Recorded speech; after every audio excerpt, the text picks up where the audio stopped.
اب اللہ کہتے ہیں جب آخری سفر ہوتا ہے, اب یہ کہتا ہے کہ بھائی اب اللہ اس سے شکایتیں شروع کرتے ہیں. فلا صدق ولا صلی, اللہ کہتے ہیں نہ تو نے صدقہ خیرات کیا, ولا صلی, اور 5 ٹائم اذان کی آواز تیرے کان میں آتی تھی, حی علی الصلاۃ, آ جاؤ نماز کی طرف, تیرے پاس نماز کے لیے ٹائم نہیں تھا.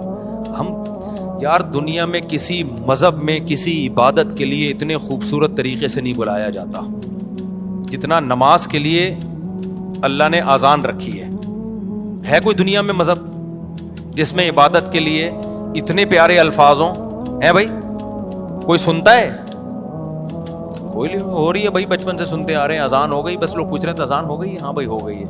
اس سے زیادہ اذان کو کوئی لفٹ نہیں کراتا. یہ تو پورا بیان ہے, اللہ کی پوری تقریر ہے کہ مسجد میں آ جاؤ نماز کے لیے. پوری زندگی کانوں میں پڑتی ہے. اللہ کہتے ہیں اب تیری موت کا وقت ہے, نہ تو نے صدقہ کیا, ولا صلی, اور حی علی الصلاۃ کی آواز تیری کان میں آتی رہی, تو نے اس آواز پر بھی لبیک نہیں کہا.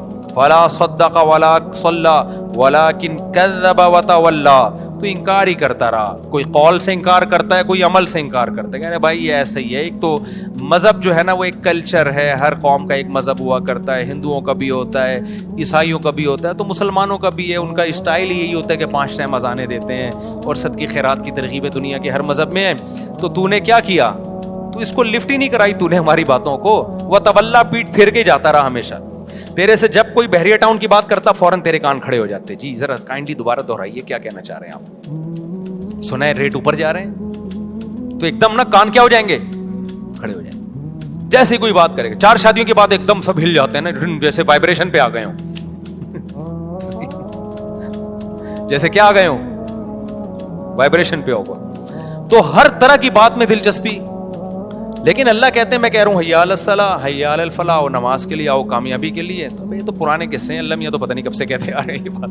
کامیابی ابھی تو ملتی, وہاں جاؤ یوں کر کے کھڑے ہو جاؤ, ایک رکوع کرو, سلام پھیرو, بس یہی ہوتا ہے. اس کے علاوہ تو کچھ بھی نہیں ہوتا. پیسے تو ملتے ہی نہیں ہیں, پیسے تو ملتے ہی نہیں ہیں, نہ فجر میں مل رہے ہیں نہ ظہر, بلکہ الٹا امام چندہ مانگ لیتا ہے بعض دفعہ.